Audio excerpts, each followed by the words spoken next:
Assalamualaikum hörmətli kuzatuvchilarimiz, Bağat Aka Avtosavdo kanalına abunəçilər. Əziz yurttaşlar, bugün 7 noyabr 2025 yıl.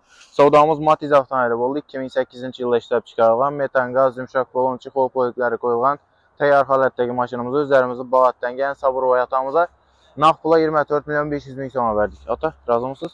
Aynen. Rahmet. Kuday yine iki ülkeli aptak olan savdalarınız bala versin. Maşınlar hakikaten yaxşı narxda arzənəcə yine acayip bir köküyə, toylağa, nereye. Şeylərin savda olsun bizə də toylağa minəli. Kətdə rəhmət ata, yaxşı diləklər üçün. Bizimlə bundan hem yaxşı maşınlarını verib oturaq.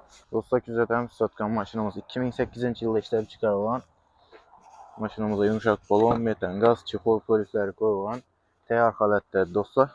Nağd pula 24 milyon 500 min soma üzərimizi Bağata verdik. Gələr rəssə dostlar, şimdi orijinal adam maşınlarımız köp. Benim ağa gəlib arzan gəlir, soda qıb gitar rəssə satılan maşınlarımız, bolsa gəlişləri istəfsək alamız, gəlişsək nax alamız, gəlişməsək satıb qarşı variantlar var. Mələrinizi kütük alamız, rəhmət.